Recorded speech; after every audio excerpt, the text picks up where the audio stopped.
जो दोषी पाएंगे तो प्रशासन को तोड़ना ही है। और विश्व हिंदू परिषद में भी आज ये ऐलान कर रहा हूं कि पूरा निमाड़ कल सुबह से क्या स्थिति बनेगी उसके बारे में प्रशासन तय कर ले। आज किसी को कार्रवाई करना है तो प्रशासन आज मुझे पहले उठा लो, उसके बाद जनजाति बंधुओं पर हाथ लगाएगा। प्रांत मंत्री पहले जेल जाएगा, उसके बाद प्रेम सिंह दामोर के साथ बाकी लोग जाएंगे। मैं यहां से नहीं जाऊंगा, मैं जनजाति बंधुओं के साथ में हूं, क्योंकि विश्व हिंदू परिषद जनजाति समाज के सभ्यता, संस्कृति और संस्कारों के संरक्षण के लिए कटिबद्ध है। हमें पता है कि भगवान राम के साथ भी सीता जी को खोजने का काम, सीता जी को वापस घर लाने का काम, भरत मिलाप का काम, यह काम भी मेरे जनजाति बंधुओं ने किया था। यही मेरे जनजाति बंधु हैं जो आज मांग कर रहे हैं कि जो पादरी बन गए, जो ईसाई बन गए, या तो उनको समाज से बाहर करे, ईसाई सूची में शामिल करे, या मेरा भाई मुझे वापस कर दो, मुझे मिला दो। वही मेरी बहन है जो कभी बड़ा देव की पूजा करती थी,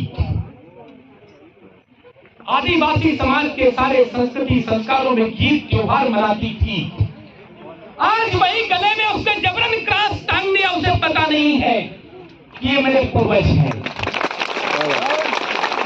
मुझे पता है और आपको भी पता है, आज हम में से बैठे किसी भी एक माँ की बेटी को एक बना सुधा के ले जाए, क्या हम छोड़ेंगे उसको? नहीं छोड़ेंगे। हम धर्म के लिए जीते हैं, हम देश के लिए जीते हैं, हम प्रकृति के लिए जीते हैं। ये बात सही है, प्रेम सिंह की दामोर ने कही है कि कहते भी आ रहे हैं कि जनजाति समाज की एक प्लाट बेचना हो और वो किसी शर्मा को बेचना हो तो वो नहीं बेच सकता है जब तक कलेक्टर अधिकार नहीं देगा, अधिकृत नहीं करेगा।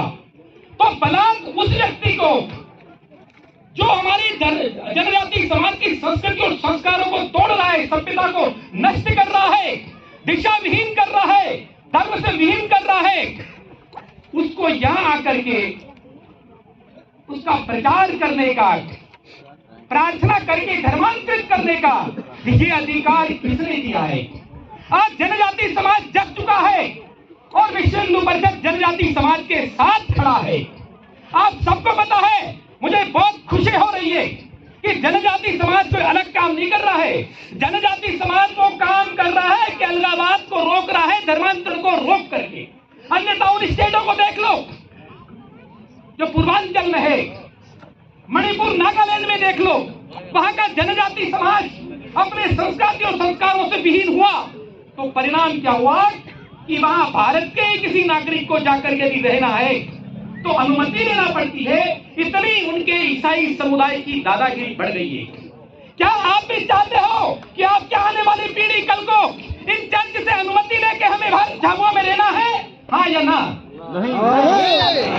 कोई नहीं चाहता है, कोई नहीं चाहता है। और नहीं चाहता है तो हम हमारे अधिकारी को लिए जब तक लड़ेंगे, जब तक हमारे रगों में खून है राम का, खून है श्री राम। और ये सच है कि वो खून जो आज धर्मांतरित हो गए, ढोंग कर रहे हैं, उनकी रगों में भी खून आपके ही पूर्वज का है।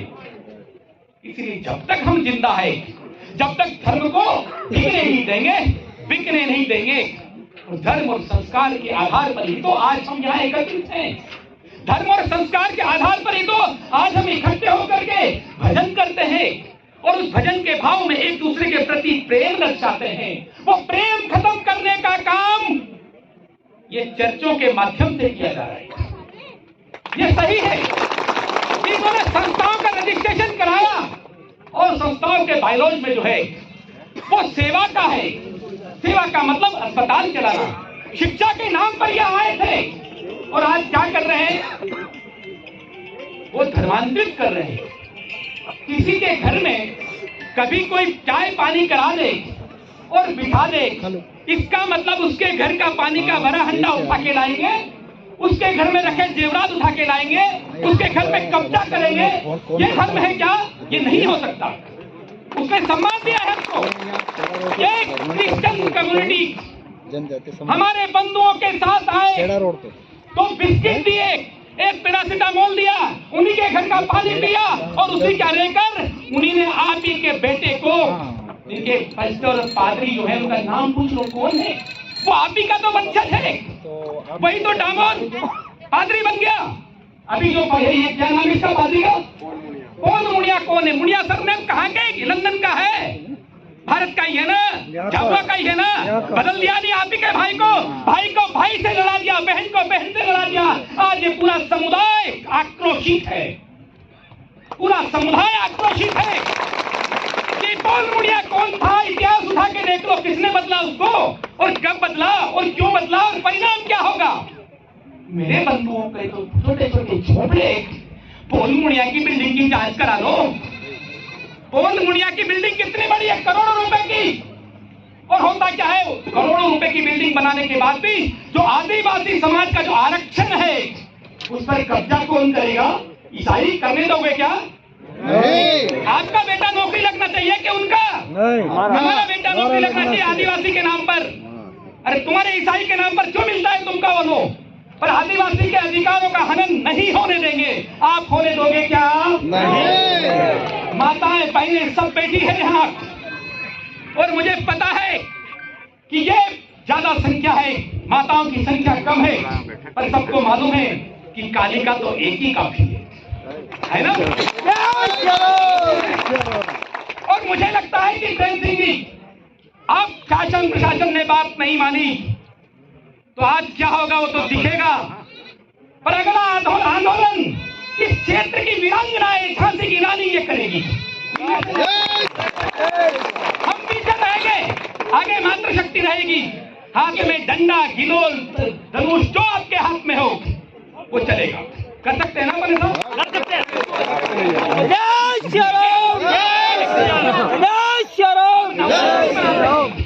नवरात्रि में किसको पूछते हैं? माता जी। शंकर भगवान को नहीं पूछते ना, किसको पूछते हैं? माता जी को पूछते हैं। अच्छा माता जी को क्यों पूछते होंगे आप विचार करो। 9 दिन तक शंकर भगवान को तो एक ही दिन महाशिवरात्रि के दिन इकट्ठे होते हैं 12 बजे तक, काम खत्म। ऐसे ही करते हैं ना महाशिवरात्रि में।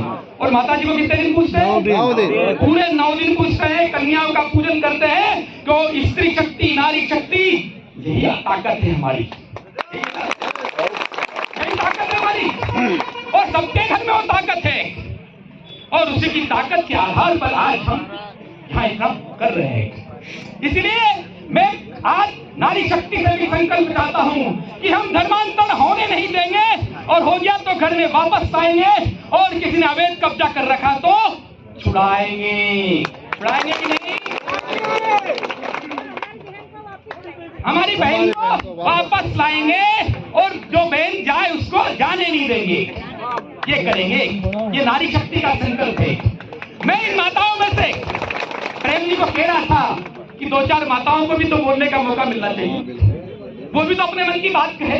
केवल रोटी बनाती है, सिर में गट्ठर उठा के लाती है, झाड़ू लगाती है, आपके कपड़े धोती है, उनकी भी तो भावना सामने आने दो। ये देश तो स्वतंत्र है, नारी जाति को तो यहाँ बड़ा सम्मान मिला है। इसीलिए नवरात्रि में लक्ष्मी का रूप सबने देखा है। जरूरत पड़े तो पैसे निकाल के घर में से बचत में से फंड दे देती है। और फिर जरूरत पड़े कि घर में कोई आ गया कि तू क्या कर रहा था भैया, तो तुरंत आती कि तू बोल क्या रहा है मेरे पति को। हाँ सट्टा का लगाती है ना। और ऐसे ही जब काली का रूप क्यों लिया था मालूम है आपको? कि एक राक्षस आया था और तो राक्षस ने कहा, राक्षस को ये जैसे आ रहे हैं ना हमारी बहनों को ले जाने लिए, उसने कहा कि वो पहाड़ पर एक राजा बैठा है और महारानी से कहा कि उसने कहा कि मैं आपसे शादी करूंगा। तो महारानी क्या क्या आजा शंभू निशंभू को, पर तेरे शंभू निशंभू को कहना कि तेरे में ताकत है तो मेरे से लड़ ले और तू लड़ के जीत जाएगा तो हम तेरे साथ तेरे ससुराल तेरे गांव चल के ससुराल मान लेंगे। और हुआ क्या पता है सर कि रक्तबीज भी लड़ने आया और महारानी जब कहा तब काटा तो काटा पर खून भी नीचे नहीं गिरने दिया, आधा खप्पर में लीजिए आधी पी गई कि और राक्षस खड़े हो जाएंगे। तो आप अभी तक कर क्या रहे हो? आप भी तो उन्हीं के वंशज हो। भगवान बड़े बड़े क्या बड़ा देव पूछते ना बाबा देव यानी पार्वती माँ यानी मैंने करे आप सब उनके वंशज।